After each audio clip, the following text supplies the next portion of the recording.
자, 올해를 돌아보니 아마 여러분도 그런 시간들 가지셨을 텐데 올해를 돌아보니 참 많은 일들이 있었습니다. 특히나 제가 참 많이 욕먹었던 한 해였는데 2024년 교회 표어를 영적 승리를 영적 전투에서 영적 승리를 경험하는 2024년이라고 잡아가지고 그런지 영적 전투가 참 많았던 한 해였다. 왜 목사님 그런 교회 표어를 잡으셨나이까 하면서 저한테 얘기하시는 분들이 많이 계시더라고요. 참 영적 전투가 개인적으로도 많았던 한 해였습니다. 이번 주 새벽 기도의 자리에 앉아서 한 해를 곰곰이 돌아보는 시간들을 새벽 기도의 시간에 갖게 되었는데, 그때 문득 제 마음속에 한 해를 돌아보고 송구영신 예배를 준비하는 중에 하나님께서 제게 천지창조의 장면을 하나 떠올려 주셨어요. 하나님은 흑암과 혼돈을 기뻐하지 않으십니다. 그래서 빛을 만드시고 하늘과 땅과 바다를 나누시고 하늘의 해와 달과 별들을 만들어 저 하늘에 운행하게 하시고 아주 질서정연하게 운행하게 하시고 각 식물과 짐승들을 종류대로 창조하셨다 하고 말씀을 하십니다. 그런데 가만히 묵상을 하다 보니까 하나님은요, 하나님의 그 천지 창조는 완제품이 아닌 거예요. 많이 이제 새벽 기도하면서 묵상하는 중에 하나님의 천지 창조는 완제품이 아니다 하는 생각에 좀 마음이 꽂히게 되었습니다. 하나님은 항상 사람에게 일할 기회를 주시는 하나님이세요. 하나님께서 기본 골격을 만드신 이 세상을 아담과 하와에게 맡기시면서 하나님 이렇게 말씀하십니다. 창세기 1장 28절, 이건 여러분에게 주시는 말씀이기도 해요. 창세기 1장 28절 말씀 함께 읽겠습니다. 시작. 하나님이 그들에게 복을 주시며 하나님이 그들에게 이르시되 생육하고 번성하여 땅에 충만하라, 땅을 정복하라, 바다의 물고기와 하늘의 새와 땅에 움직이는 모든 생물을 다스리라 하고 하나님 말씀하십니다. 여기서 주목해 보셔야 할 것은 하나님께서 아담과 하와에게 명하시기를 생육하고 번성하여 땅에 충만하고 그리하여 그걸 잘 경작하고 잘 관리하고 다스리는 그 사명을 주시기에 앞서서 하나님이 먼저 하셨던 일이 있다는 것을 알게 됩니다. 그것이 무엇입니까? 이 일을 맡기시기 전에 하나님이 먼저 그들에게 베푸셨던 일이 무엇입니까? 그것은 복을 주시는 일이었어요. 자, 그렇다면 이 복은 어떤 복이냐? 여러분이 지금 이 세상, 지금 이 장면, 이 성경 구절을 보고 있는 이 동안은 세상에 아담과 하와밖에 없어요. 그러니까 온 세상 재물이 있다고 하면 온 세상 재물이 다 그들의 것이니까, 그러니까 이 복의 본질은 재물의 복이 아닌 줄 알아야 합니다. 아니, 다 아담과 하와 것인데 하나님께서 무슨 재물의 복을 더하여 주시겠다고 하시겠습니까? 여기서 말하는 복 주셨다는 말은 재물의 복이 1차적으로 아닌 것은 알 수 있어요. 그리고 또한 아직은 선악과를 따먹기 전이니 죽을 일도 없습니다. 그러니 여기 복은 건강 장수의 복도 아닌 거예요. 태초에 하나님께서 아담과 하와에게 복을 주셨는데, 자, 그렇다면 이 복의 본질은 무엇인가? 어떤 복을 하나님께서 아담과 하와에게 주신 것인가? 아무리 생각해도 그 다음 성경 창세기 2장 3장을 읽어가면 딱 한 가지 복될 만한 것이 있다는 것을 알게 돼요. 그게 뭔가 하면 아담과 하와에게 주셨던 그 복은 하나님께서 함께 해주심의 복이에요.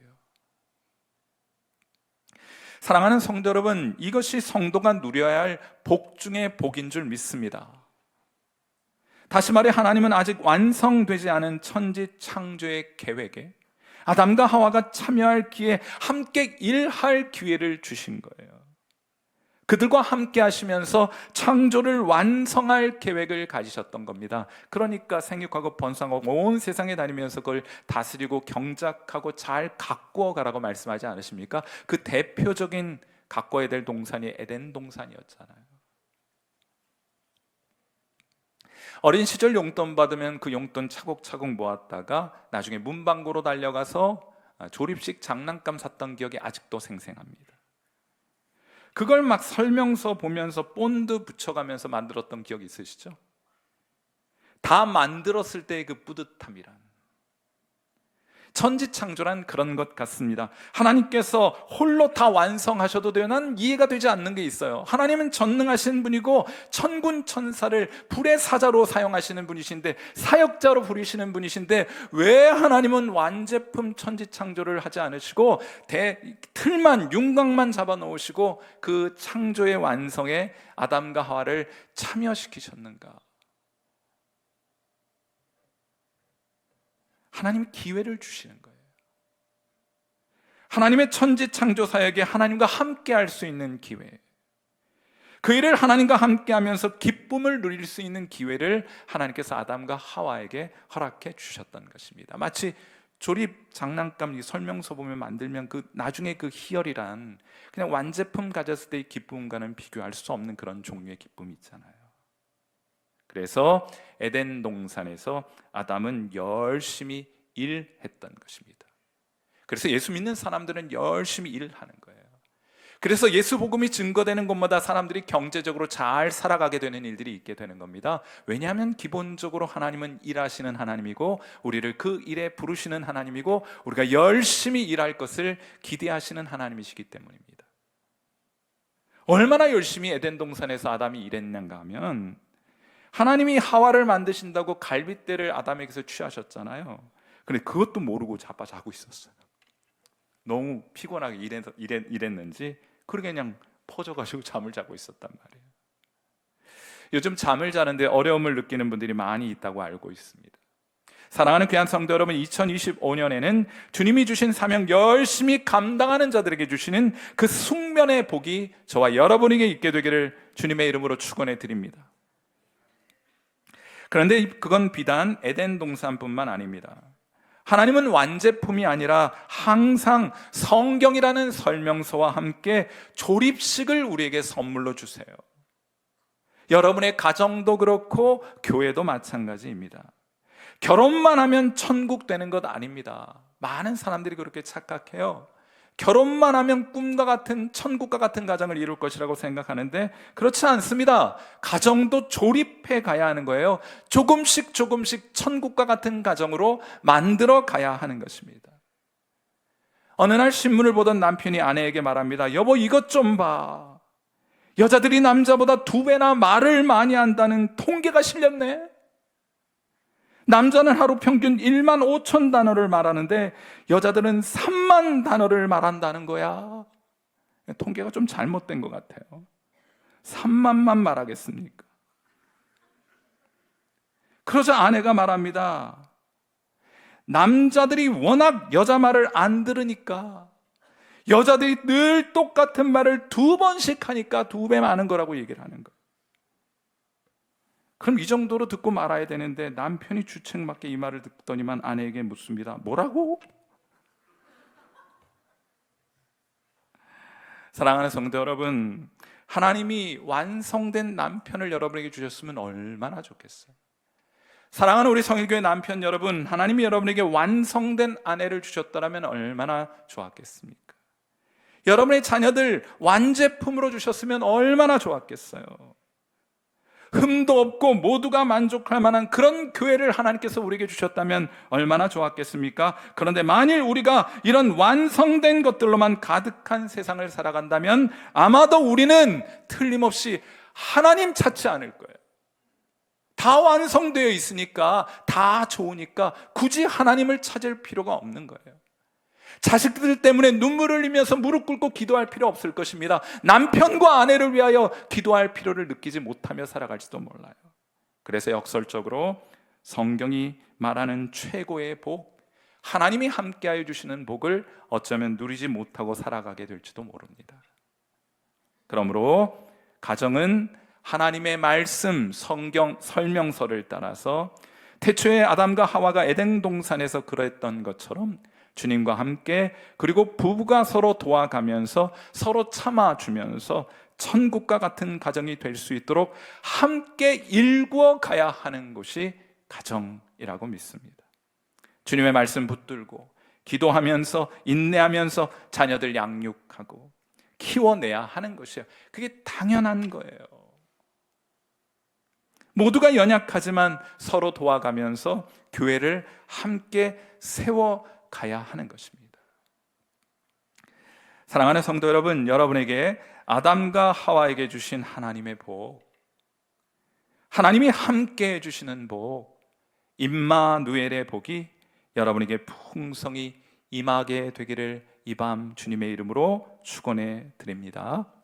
그래서 새로운 2025년 한 해에는 여러분의 가정이 더욱 천국과 같은 가정이 되며, 여러분의 남편과 아내 그리고 여러분의 자녀들은 더욱 천사 같게 되기를 바라며, 한번 바라는 눈빛으로 한번 바라보세요. 그리고 우리 교회는 더욱 기쁘고 행복이 가득한 그런 교회가 되기를 기대합니다. 그런 교회 되기를 축원해 드립니다. 그런데 우리 어린 시절 보면요, 진짜 공을 들여서 조립식을 막 만들고 있는데 꼭 형이나 우리 형이 이 방송을 자꾸 듣는다고 얘기를 하더라고요. 조심은 해야 되긴 하는데 그래도 자기가 그랬으니까 꼭 형이나 동생이 짓궂게 장난을 치다가 애써 만들고 있는 그 장난감을 망가뜨리는 경우가 있습니다. 그러면 세상을 다 잃은 것 같은 슬픔, 동시에 화가 치밀어 올랐던 그런 기억들도 여러분 가지고 계시죠? 그건 에덴 동산에도 마찬가지였습니다. 아직 에덴 동산은 완성되지 않았기에 그걸 파괴할 기회도 여전히 남아 있었던 것이에요. 그래서 등장한 것이 누구입니까? 옛 뱀, 마귀라고도 부르는 사탄이 등장하게 되는 것이죠. 그건 여러분 다른 영역에도 마찬가지일 것입니다.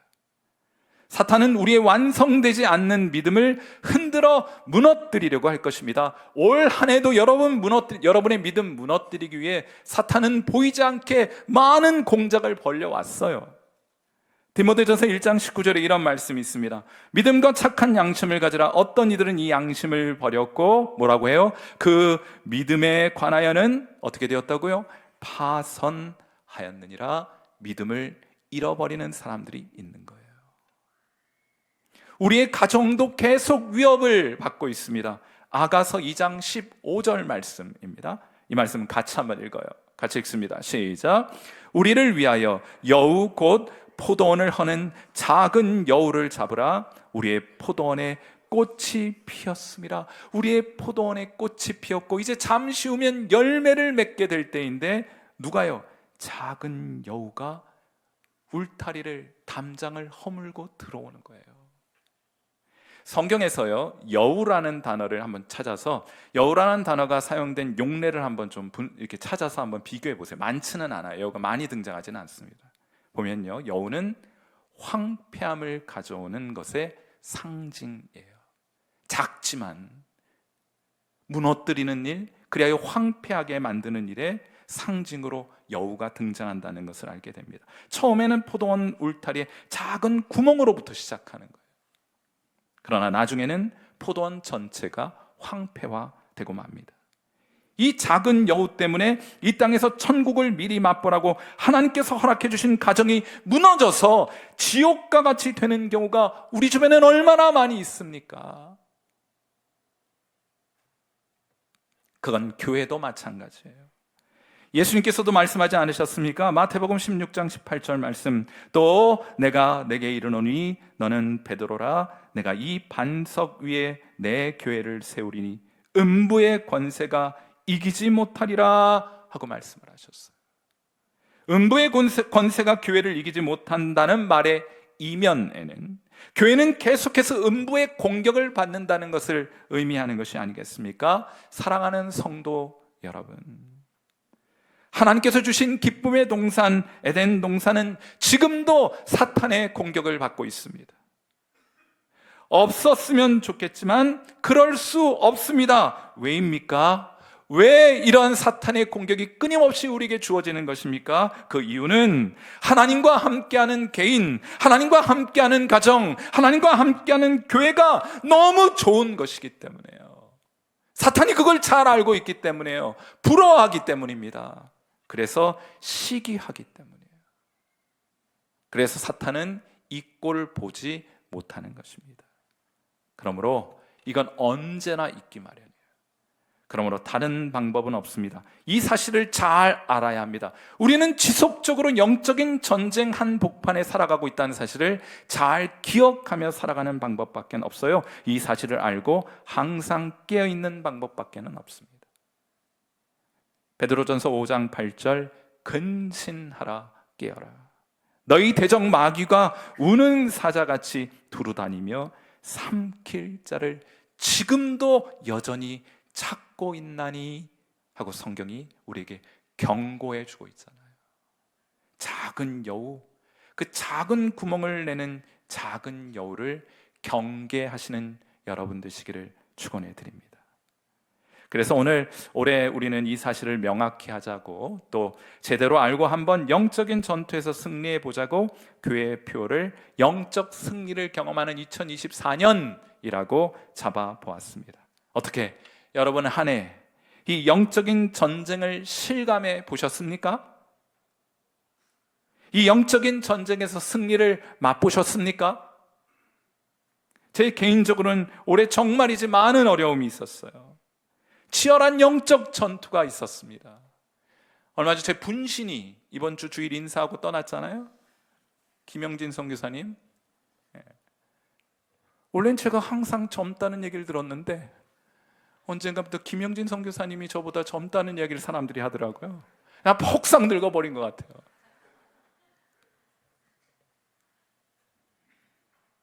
정말 치열하게, 정말 힘겹게 올 한 해 2024년도 지내왔던 것 같아요. 그런데 제가 이 자리에서 여러분들에게 고백할 것이 있습니다. 여러분도 저와 같이 고백할 것이라고 생각해요. 하나님이 지금까지 지켜주셨습니다. 그래서 제가 살았어요. 하나님께서 필요할 때 돕는 손길들을 보내어 주셨습니다. 그래서 제가 여기 서 있습니다. 그건 여러분도 마찬가지시겠죠? 하나님이 여러분과 함께 하셨고, 여러분을 도와주셨고, 여러분을 살게 하셔서 여기 이 자리에 앉아 있을 수 있도록 해주신 것이 아니겠습니까? 그러므로 이 말씀 준비하는데 찬양이 하나 떠올랐는데, 여러분도 같이 저와 함께 찬양 한번 해보시겠어요? 우리 찬송가 301장 1절과 2절만 한번 해보겠습니다. 뭐 잘 아시는 찬양이에요. 지금까지 지내온 것 주의 크신 은혜라. 우리 반주 가능하시면 같이 한번 이 찬양 부르면서 한 해 동안 우리와 함께 하셔서 우리를 살게 하신 하나님을 높여 찬양할 수 있기를 바랍니다.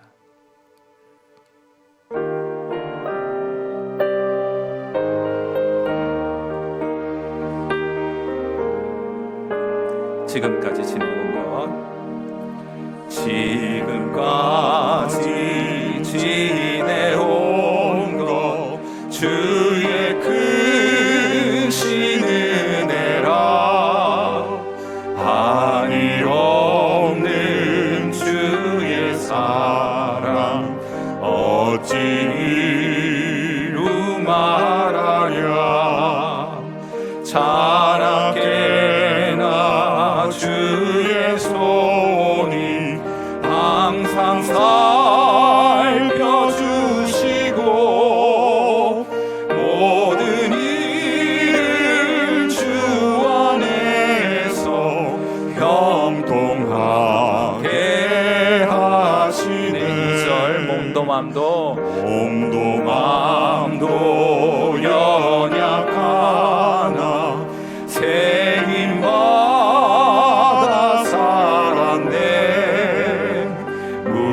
물붓듯이 부시는 주의 은혜 족하다.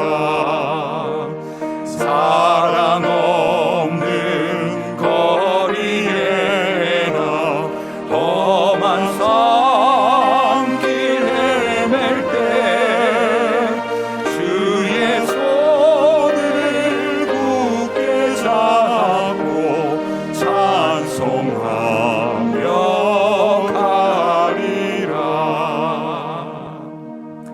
사랑하는 성도 여러분, 우리가 지금까지 하나님의 도우심으로 여기까지 왔으니 앞으로도 주님과 함께 동행하며 이 영적인 전쟁에서 승리해 가시는 끝까지 우리 주님께서 주신 믿음 지키어 하나님께 영광 올려드리시는 저와 여러분 되시기를 이 밤 주님의 이름으로 축원해 드립니다. 이제 2024년 영적인 대적을 주목해 보았으니 우리 2025년도에는 우리의 영혼의 시선을 다시 한번 우리 주님께 더욱 고정시키는 한 해가 되었으면 하는 바람 가지게 됩니다. 그래서 2025년 우리 성일교회 표어를 주님과의 만남이 더욱 깊어지는 2025년, 주님과의 만남이 더욱 깊어지는 2025년으로 잡아 보았어요. 여러분, 우리가 하나님을 만나는 데에도 단계가 있습니다. 이 단계를 잘 이해하고 계셔야 돼요. 우리가 우리 주님을 만나는 그 첫 번째 단계는 경청의 단계입니다. 어느 날 예수님께서 한 호숫가에서 서 계신데 많은 사람들이 운집하게 되었습니다. 때마침 너무 많으니까 근접거리에서 하나님의 말씀을 가르칠 수가 없잖아요. 그러니까 사람들로부터 조금 거리를 띄어야 목소리가 좀 멀리 갈 수 있겠죠. 가까이 보니까 그 등 뒤에 배가 두 척 놓여 있습니다. 그래서 그중 한 배에 오르시게 되어 강대상을 마련해서 거기에 올라가신 겁니다. 베드로의 배에 오르시게 돼요. 자연히 베드로는 그 강대상에서 가장 가까운 거리에서 예수님의 말씀을 듣게 되는 것이죠. 잘 들었습니다. 경청하여 들었습니다. 제가 좋아하는 시 가운데 말씀이라는 시가 있어요. 이런 내용입니다. 선생님이 너무 좋은 말씀을 해주셨지만 다이어트 중이라 듣지 않았다. 피가 되고 살이 될까 봐. 이게 시예요. 말씀이라는 시인데 어찌 우리 교인들의 모습을 닮았는가. 사랑하는 성도 여러분, 꼭 기억하세요. 하나님은 꿈속에서 만나는 게 아니에요. 하나님은 말씀을 통해 만나는 것입니다. 하나님은 말씀을 통해 우리를 만나주시는 하나님이시기 때문에요, 말씀이 육신이 되어 우리 가운데 거하신 분이 예수님 아니십니까? 2025년도에는 말씀 묵상이 더욱 깊어지는 삶을 살아가시는 여러분 되시기를 축원해 드립니다. 말씀을 통해 우리는 주님을 만나게 되기 때문이에요. 그리고 베드로처럼 강대상 가장 가까운 거리에 원치는 않았지만은 자의반 타의반으로 그 자기 배에 오르셔서 예수님 말씀을 전하셨으니 강대상 가장 가까운 자리에 앉아 있었던 것이 아닙니까? 그러므로 베드로처럼 앞자리를 사모하는 신앙을 회복하실 수 있기를 주님의 이름으로 축원해 드립니다. 아멘이 작습니까? 여러분, 하나님을 만나는 첫 번째 단계는 하나님 말씀을 잘 경청하여 들으셔야 합니다. 두 번째 단계는 순종의 단계입니다.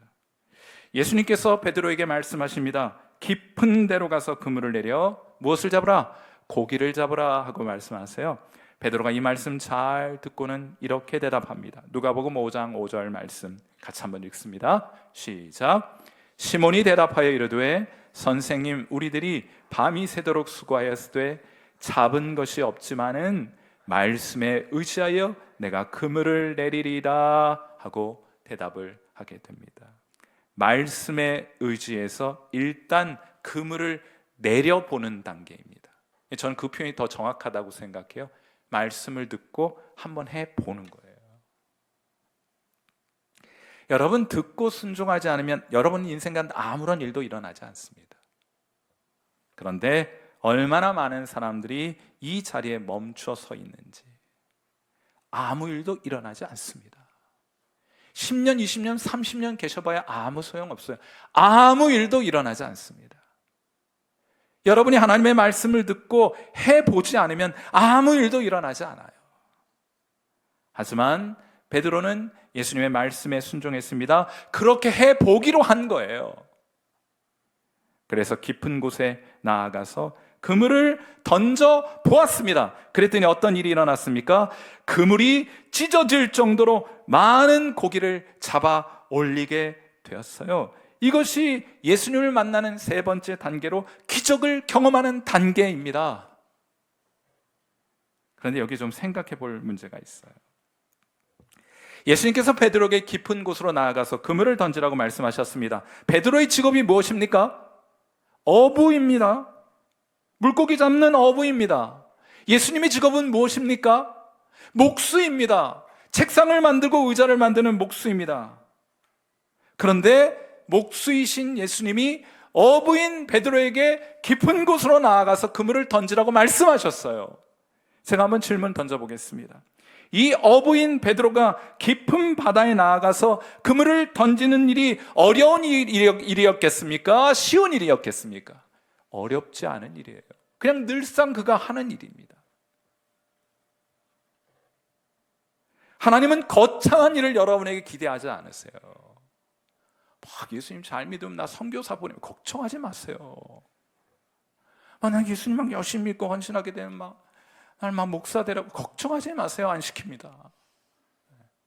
그런 마음 가진 사람에게 그런 일을 부탁하지 않으세요. 하나님께서 걱정하지 마세요. 염려 붙들어 매세요. 하나님은 거창한 일을 우리에게 기대하지 않습니다. 내 힘으로 할 수 없는 일 하라고 우리에게 말씀하지 않으세요. 베드로에게 그물 던지라고 말씀하시는 겁니다. 그것에 순종하는지를 보시는 거예요. 전도하다 보면은요, 술, 담배 끊고 나서 나중에 교회에 오시겠다는 분들이 계십니다. 술, 담배 끊고 가야죠. 양심이 있지. 술, 담배 끊고 가야죠. 이런 분들 계세요. 이런 말들 여러분 잘 들으셔야 됩니다. 이분이 술, 담배 끊으면 교회 오겠구나. 이게 아니고 그렇게 이해하시면 안 돼요. 그건 나중에 교회에 나오겠다는 말이 아니라 아직까지 술, 담배 하고 싶다는 뜻이에요. 이런 분들은 술, 담배 끊는 것은 어려울지 모릅니다. 그런데 교회 나오는 일은 할 수 있잖아요. 그러므로 술병 들고라도 교회 나와야 합니다. 담배 물고라도 교회 나와야 돼요. 혹시라도 담배 물고 교회 오는 분들 계시면 환영에 맞이하시는 여러분 되시길 축원해 드립니다. 저것도 안 끊고 왔다. 여기 와서 끊는 거지. 끊고 언제 교회 와요? 술, 담배 끊는 것보다 훨씬 더 중요한 것이 있어요. 그건 예배당 나와 예배드리다가 주님 만나는 것입니다. 할 수 있는 일을 하라고 해야죠. 훨씬 더 중요한 것은 주님 만나는 것입니다. 은혜 받는 것이에요. 다만 제발 농담이라도 어차피 같은 주님인데 뭘 그러냐면서 같이 한잔 하자고만 하지 말아달라고. 저 그래도 목사잖아요. 같은 주님 섬기는데 한잔 하라는 분들이 의외로 많이 계세요. 사랑하는 성도 여러분, 잘 경청하여 듣고 잘 순종할 때 기적이 나타납니다. 그런데 우리는 거기서 한 걸음 더 나아가야 돼요. 기적을 경험하는 단계에 멈춰 계시면 안 됩니다. 그건 그 다음 단계는 예수님을 발견하는 단계입니다. 여러분, 제가 목회하면서 여러분 만나서 교제하면서 답답한 거 하나 있어요. 뭔가 하면은 하나님 만나고 싶다는 마음을 많이 가지고 계시죠. 우리 이제 특히나 저도 자녀들 키우면서 우리 자녀들 엄마 아빠가 믿고 있는 하나님 나도 좀 만나면 나도 신앙 잘 가진다는 얘기해요. 너무너무 안타깝습니다. 대신 만나게 해줄 수만 있다면 그렇게 해주고 싶은 마음이 간절해요.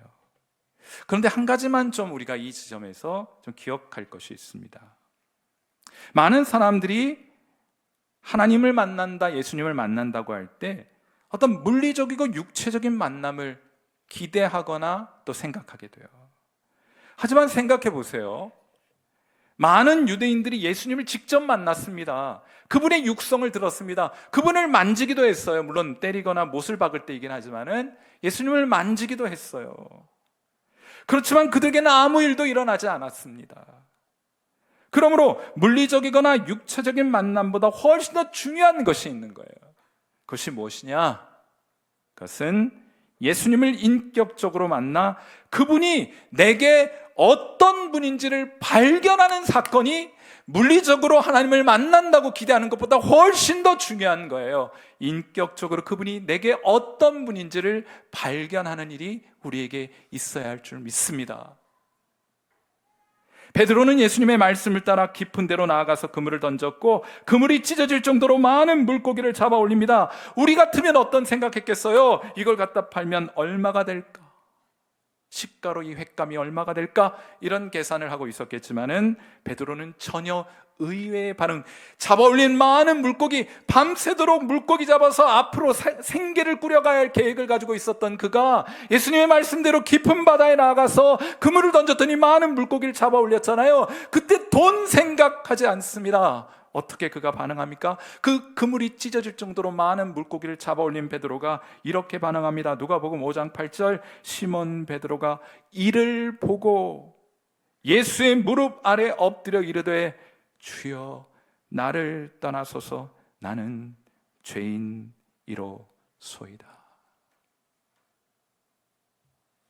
여러분, 그런데 하나님을 만났다고 하는 사람들에게는 공통적으로 이런 현상이 나타나게 돼요.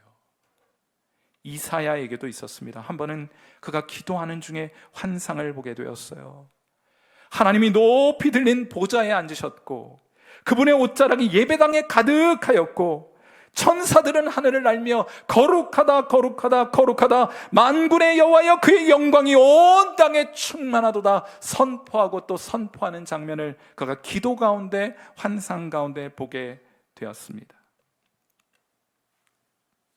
이 순간에 저도 그랬던 기억이 아직도 생생해요. 하나님 살아계시다며요. 선배들이 그런데 하나님 살아계시다고 하대요. 살아계시면 저 좀 만나주세요. 여러분, 그렇게 밤새도록 하나님께 기도하였습니다. 여러분도 그렇게 기도할 수 있게 되기를 바랍니다. 아직 하나님의 살아계심에 대한 확신을 가지고 있지 못한 분들이 계시다면 하나님 저를 만나 주옵소서 하고 기도해 보세요. 하나님께서 여러분을 만나 주시게 될 것입니다. 그런데 여러분이 기대했던 것과 정말 다른 현상들이 여러분에게 나타나게 되는 것을 여러분도 고백하게 될 거예요. 어떤 일이 있었느냐? 저 그런 생각했거든요. 하나님 만나면 이것도 해달라고 하고 저것도 해달라고 해야지, 이런 계획을 가지고 일단 하나님 만나만 주옵소서, 일단 만나만 주시기만 해봐, 내가 이거 다 아뢰어 드릴 거야, 이런 마음으로 잔뜩 이런 기도의 제목들 가지고 있었다고요. 그런데 여러분이 하나님을 만나고 하나님을 발견하게 되면 여러분이 그 붙들고 있는 그거 아무것도 아닌 거 알게 됩니다. 그리고 뭐라 고백해요? 이사야서 6장 5절 이렇게 정확하게 고백하게 될 것입니다. 그때 내가 말하되 화로다 나여 망하게 되었도다. 나는 입술이 부정한 사람이요 나는 입술이 부정한 백성 중에 거주하면서 만군의 여호와이신 왕을 배웠음이로다. 그걸로 충분한 거예요. 하나님 앞에 서면 우리 모두는 하향 평준화됩니다. 지옥의 제일 밑바닥에 떨어져 마땅할 죄인들인 것을 알게 되고 발견하게 되는 거예요. 베드로도 예수님 앞에서 그걸 깨닫게 된 것입니다. 그것을 알게 된 것이에요. 그가 하나님을 만난 것입니다. 여러분에게는 주님과 이런 만남이 있으셨습니까? 이런 만남이 어떻게 가능할 것인가? 주님의 말씀에 순종하여 깊은 곳으로 나아가 그물을 던져야 합니다. 한번 해보세요. 성경을 읽다가 하나님이 하라는 대로 한번 해봐요. 언제까지 스스로 안전하다고 생각하는 그 신앙의 해안가에서 첨벙거리면서 발장구만 치고 있을 것입니까? 주님께서 우리로 하여금 저 깊은 곳으로 나아가 그물을 던지라고 하는데 우리는 해안가에서 그냥 우리가 이해하고 용납하고 납득할 만한 수준의 신앙생활을 첨벙거리면서 그 해안가에서만 머물고 있는 것은 아닙니까? 여러분, 제가 기도의 자리에 나아갈 때마다 또 우리 교인들을 위해서 이 앞자리에 앉아서 기도할 때마다 제 마음속에는 하나의 거룩한 심상이 하나 있어요. 제 마음속에 늘 품고 있는 심상이 있습니다. 기도의 자리에 눈을 감을 때마다 늘 이런 심상이 하나 있는데 제가 이걸 정확하지는 않아요. 제가 이 심상을, 제가 그림을 잘 그리면 좀 그려 보여드릴 텐데 그럴 수는 없어서 구글을 뒤지다가 이런 이런 그림이 제겐 있어요. 깊은 심연에 헤엄치는 한 사람의 모습이 제 마음속에 있습니다. 사랑하는 성도 여러분, 저는 저 모습이 하나님의 그 진리의 심연에서 유유히 헤엄치는 저 다이버, 수영하는 저 사람이 2025년도에는 여러분이 될 수 있기를 주님의 이름으로 축원해 드립니다. 2025년도에는 우리도 주님의 명령을 따라 깊은 곳으로 함께 나아가는 해가 되었으면 합니다. 하나님의 진리와 사랑과 은혜와 복의 심연에 잠기게 되는 그런 귀한 은혜가 2025년도 한 해 우리 모두에게 있게 되기를 주님의 이름으로 축원해 드립니다. 우리 함께 기도하도록 하죠. 우리 반주 들으시면서 함께 기도하도록 하겠습니다. 영적인 전투는 2025년도에도 계속될 것입니다. 그러므로 하나님, 우리 반드시 근신하고 깨어서 작은 여우가 내 믿음과 우리의 가정과 우리의 교회에 작은 구멍이라도 내지 못하도록 우리가 그것을 막아서도록 하나님 우리에게 맡겨주신 에덴을 에덴 동산으로 갖고 가도록 천국과 같은 가정을 이루어 가도록 우리 심령 안에 천국이 이루어지도록 그렇게 깨어 근신하며 갖고 가겠습니다. 하나님 함께 해주시고 하나님 절 좀 도와주세요. 이렇게 한번 좀 기도해 주셨으면 좋겠고요. 우리 이제 2025년도 한 해를 맞이해서는 우리 신앙의 해안가를 좀 이제 떠나서 그 모래사장에서도 좀 벗어나서 우리를 부르시는 저 바다 깊은 곳으로 나아가 주님의 말씀을 따라 깊은 곳에 그물을 내려 많은 하나님의 복을 건져 올리는 그런 베드로의 모습이 우리의 모습 될 수 있기를 바랍니다.